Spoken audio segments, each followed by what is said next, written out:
오늘 복음서는 요한복음 21장 1절에서 14절 말씀입니다.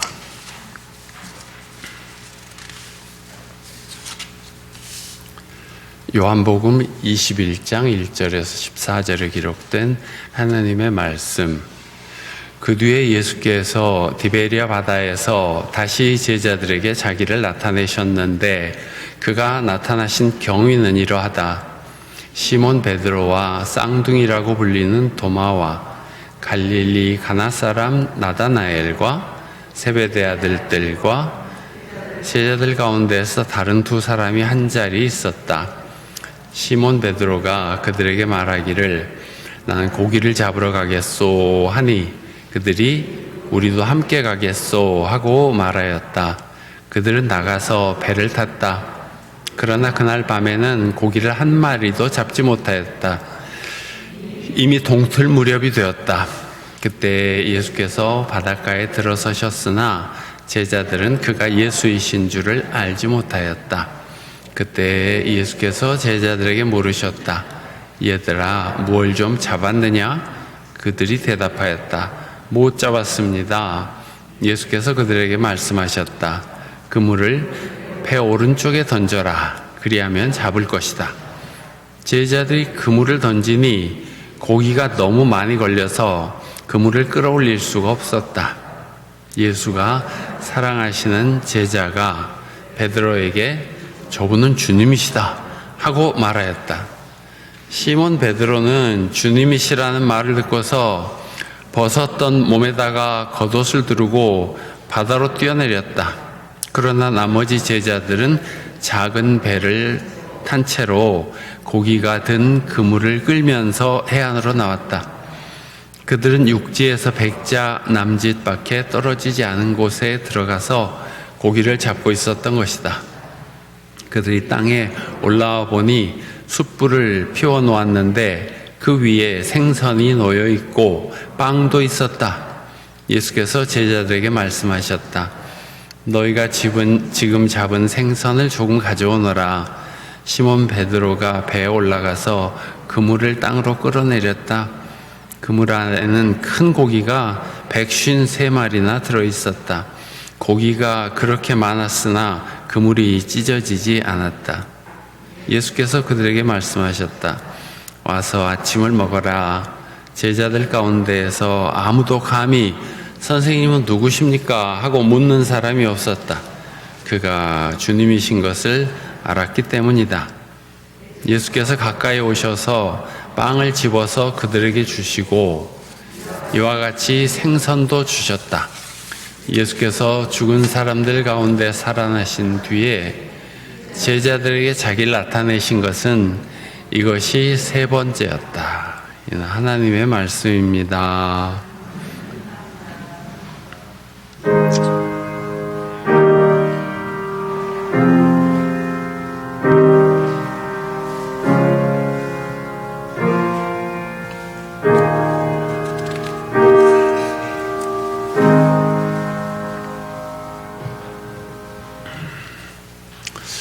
하나님께서 우리에게 말씀으로 함께 해주시기를 바랍니다. 오늘은 어린이 주일로 지킵니다. 세상의 어린이들은 얼마나 예쁜지, 어른들은 어린이를 보면 행복하고 기분이 좋아지고 웃음이 나고 그렇죠. 자주 들었던 말이 있습니다. 손주들이 할아버지 할머니 집에 오면 얼마나 기쁘고 또 집에 돌아가면 더 기쁘다고. 우리나라에도 어린이들이 많아지는 날이 오기를 바랍니다. 가정에서의 교육과 사회적 분위기와 정책적 지원이 필요할 것입니다. 우리가 어렸을 때 듣기로는 프랑스가 세계에서 출산율이 가장 낮은 나라로 들은 것 같은데 지금은 그렇지 않게 되었습니다.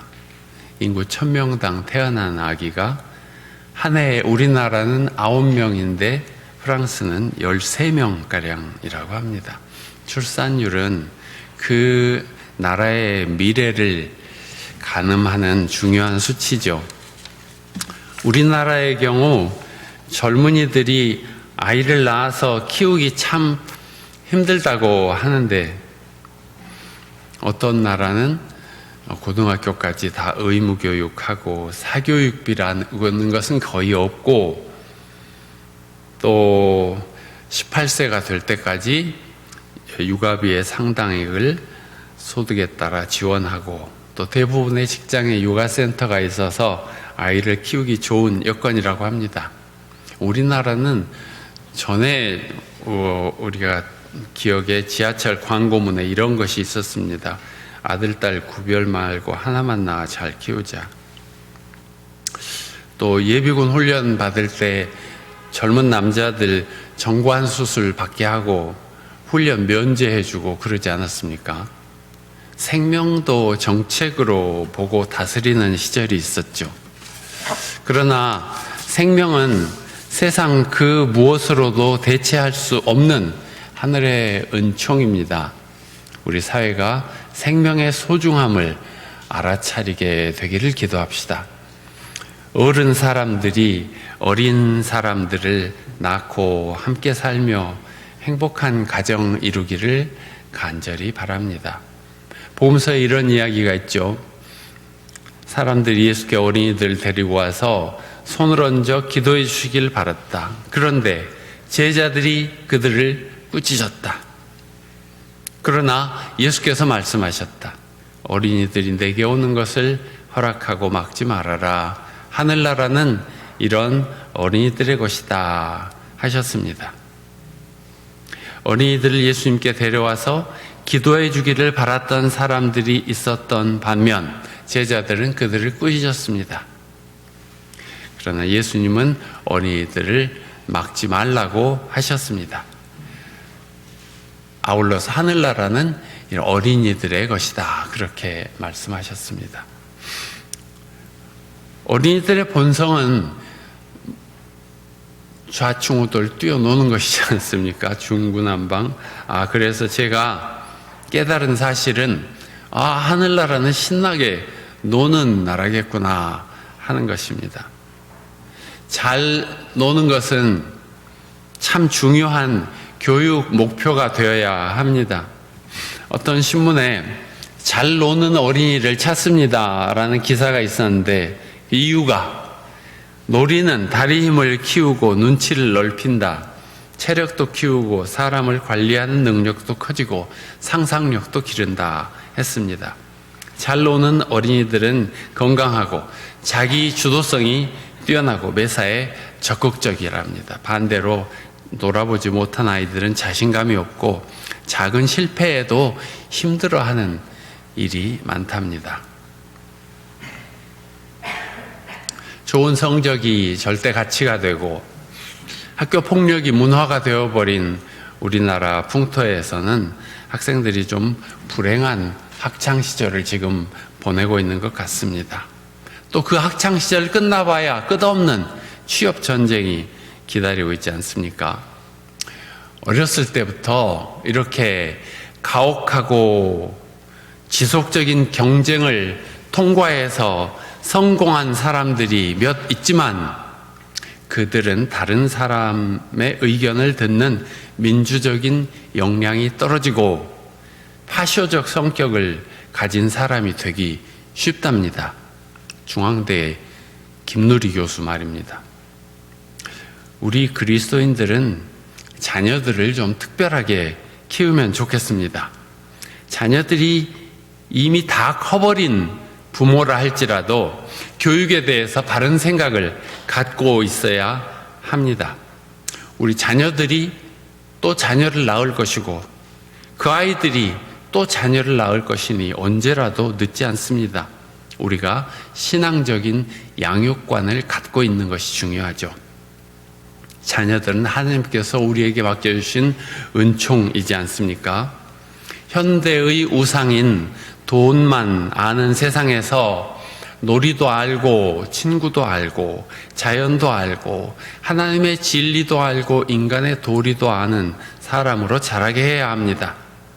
좋은 세상이 되기 위해서는 이런 사람들이 많아야 합니다. 사람들에게 감동을 주고 숨통을 틔워주는 사람은 놀 줄도 알고 자연도 알고 인간의 도리도 아는 사람입니다. 그런 사람들이 사업을 하면 창의성이 돋보이는 리더가 되고, 그런 사람이 학자가 되면 남이 생각하지 못하는 발견을 하고, 그런 사람이 예술을 하면 새로운 세계가 열리는 것입니다. 놀 줄 아는 사람이 자신도 행복하게 살고, 친구를 사귈 줄 아는 사람이 사랑받고 살며, 자연을 아는 사람이 지혜롭게 삽니다. 어른의 생각으로 어린이들을 무시했던 제자들과는 달리 예수님은 어린이들을 있는 그대로 보셨고 인정하시고 축복해 주셨습니다. 오늘 부활절 셋째 주일 말씀들의 초점은 예수님께 맞추어져 있습니다. 사도행전 기사에는 부활하신 예수께서 바울에게 나타나시는데 바울의 삶이 완전히 딴 사람으로 변화되는 일이 일어납니다.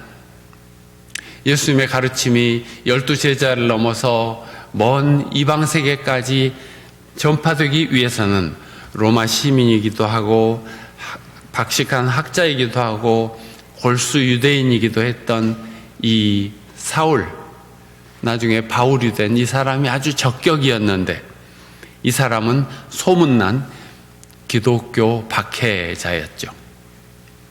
오늘 본문 이야기도 사울이 크리스찬들을 박해하러 가는 길인데, 예수님은 사울에게 빛으로 나타나셔서 사울아 사울아 네가 왜 나를 박해하느냐, 핍박하느냐 하십니다. 사울은 잠시 눈이 멀었다가 새로운 눈을 갖게 됩니다. 예수님은 이 강력한 핍박자를 부르셔서 더 강력한 전도자로 쓰신 것입니다. 주님은 당신의 일을 할 사람들을 찾으시고 사용하십니다. 오늘 오후에 우리 교회에도 새 장로 권사 임직식이 있는데, 주님께서 이렇게 당신의 사람들을 부르셔서 당신의 일을 하게 하시는 것이죠. 물론 모든 성도가 다 하나님의 일을 하고 하나님의 자녀로 살아가지만, 장로나 권사나 안수집사 같은 항존직을 받는다는 것은 평생 변함없이 주님의 말씀과 은혜를 모시고 살아간다는 의미가 있습니다. 또 오늘 복음서 요한복음에는 제자들에게 나타나신 예수님 이야기가 있는데, 여기서 예수님은 스승으로 치유자로 나타나십니다.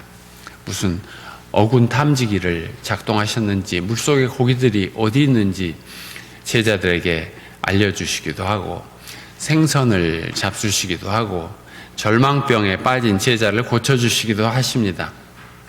베드로는 주님의 제자로서 실패한 대표적인 사람이었습니다. 주님을 끝까지 따르겠다고 호언장담하다가 한 여종의 고발 앞에 설레설레 고개를 저으며 자기 스승을 부인했던 사람입니다. 주님은 그런 베드로를 변화시켜서 당신의 일을 대행할 목자로 삼으십니다. 베드로는 그 사건 후로 자기 자신에게 절망하고 상처를 입은 사람의 표상입니다. 근데 주님께서 부활 후에 제자들 베드로를 만나셨을 때 네가 나를 사랑하느냐, 이 질문을 3번이나 거듭하십니다. 그건 사랑을 고백할 기회를 주신 것입니다. 그렇습니다. 대답하면 그때마다 내 양을 먹여라, 내 어린 양을 먹여라 하셨습니다. 주님의 일을 베드로에게 맡겨주신 것이죠.